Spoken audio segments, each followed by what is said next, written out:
बिस्मिल्लाहिर्रहमानिर्रहीम। अस्सलाम वालेकुम। मैं हूँ आयशा और वेलकम करती हूँ आपको आयशा के किचन में। अगर आपके पास एक कप चावल और थोड़ी सी खजूर है तो बनाएं एक कमाल की और टेस्टी सी रेसिपी जिसे खाकर आप लोगों को स्वाद आ जाएगा। एक नए तरीके से बनाएंगे चावल और खजूर से मज़ेदार सी और टेस्टी सी खीर, जिसे खाने के बाद आप हर बार में इसी तरीके से खीर बनाना पसंद करेंगे। ये कोई इतनी टेस्टी, दानेदार और क्रीमी सा टेस्ट देगी कि आपको खाकर मज़ा आ जाएगा। तो रेसिपी को आपने एंड तक ज़रूर देखना है। अच्छी लगे तो लाइक शेयर ज़रूर कर दें और अपने फैमिली और फ्रेंड्स में भी ज़रूर शेयर किया करें। तो चलें फिर इस मज़ेदार सी खजूर और चावल की खीर को बनाना स्टार्ट कर लेते हैं। बिस्मिल्लाह करते हैं। यहाँ पर एक बाउल ले लिया है जिसमें मैं शामिल करने लगी हूँ 1 कप चावल। कोई सा भी चावल ले लें, आप टोटा चावल लेंगे तो वो ज़्यादा बेस्ट है। यहाँ पर मैंने कच्ची बासमती राइस लिए हैं। यहाँ पर मैंने इनको साफ़ करने के बाद नीम गर्म पानी इसमें शामिल कर लेना है और इसको आधे घंटे के लिए भिगो कर रख देना है।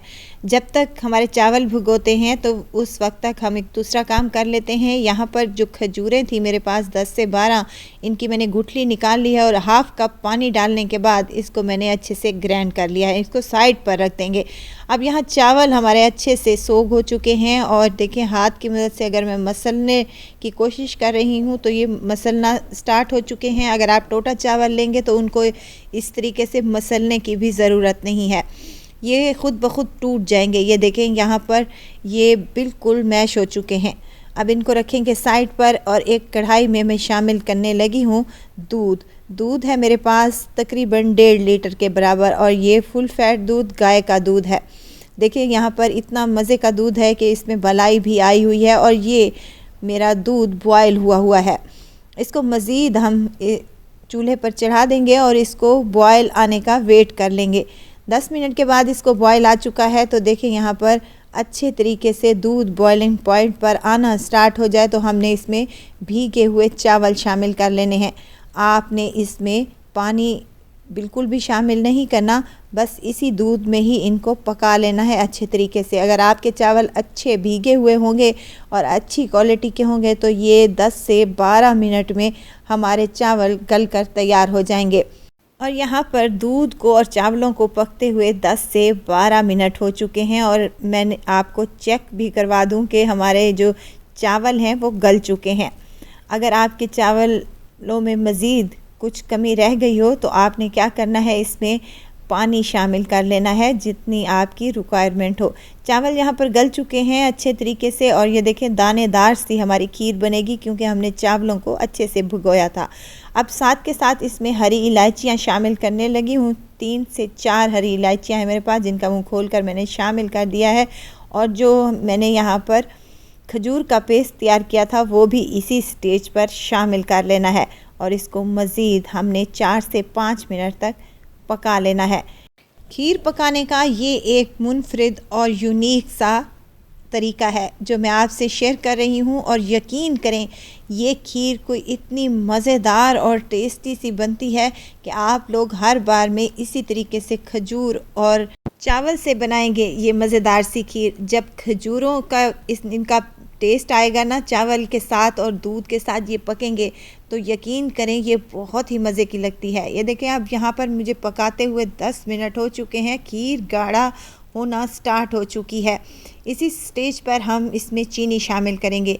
चीनी आप अपनी टेस्ट के मुताबिक शामिल कर लें। यहाँ पर मैंने 1 कप चीनी का शामिल किया था जो कि बहुत ही मुनासिब मीठा है। अगर आप तेज़ मीठा खाना चाहते हैं तो आप इसमें 1.25 कप चीनी का शामिल कर सकते हैं। जैसे ही चीनी डालेंगे खीर हल्की सी पतली होना स्टार्ट हो जाएगी तो आपने हाई फ्लेम पर इसको दोबारा से 5 से 7 मिनट तक पका लेना है।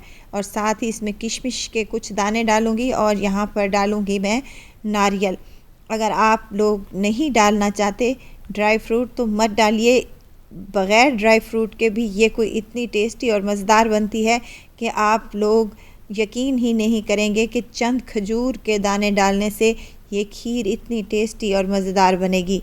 तो आप भी अपने घरों पर ये मज़ेदार सी और टेस्टी सी खीर बनाएं और अपने घर वालों को एंजॉय करवाएं।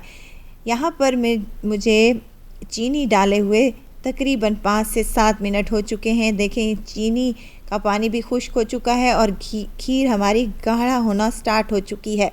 अब हम इसका क्या करेंगे, हम इसकी फ्लेम को करेंगे ऑफ़ और इसे रूम टेम्परेचर पर आने देंगे। लेकिन आपने इस खीर को ऐसे नहीं छोड़ देना, आपने इसमें मुसलसल चम्मच हिलाते रहना है यहाँ तक कि खीर ठंडी हो जाए। इससे क्या होगा कि ऊपर से एक जो तह होती है खीर की वो नहीं जमेगी। यहाँ पर खीर हमारी रूम टेम्परेचर पर आ गई है तो हमने इसको सर्व कर लेना है और इसको ठंडा कर लेना है। आपने इसको ठंडा ही सर्व करना है क्योंकि ठंडी और मीठी खीर बहुत ही टेस्टी लगती है। ऊपर से मैं खजूर के कतले डालूँगी जो कि बहुत टेस्टी लगते हैं खाने में और देखने में भी खूबसूरत लगे हैं। तो ज़रूर ट्राई कीजिएगा, ये मज़ेदार सी और टेस्टी सी खीर बनाएं अपने घरों पर और इन्जॉय कराएं अपने बच्चों और फैमिली मेम्बर्स को। वीडियो अच्छी लगे तो लाइक शेयर ज़रूर कर दें और अपने फैमिली और फ्रेंड्स में भी ज़रूर शेयर किया करें। तो ज़रूर ट्राई कीजिएगा, दुआओं में मुझे ज़रूर याद रखिएगा। खुश रहें, खुशियाँ बाँटें। इजाज़त चाहती हूँ, फिर आऊँगी इंशाल्लाह एक नई और मज़ेदार सी चटपटी रेसिपी के साथ। आयशा को दीजिए इजाज़त, अपना बहुत सारा ख्याल रखिएगा, दुआओं में मुझे याद रखिएगा। अल्लाह हाफ़िज़।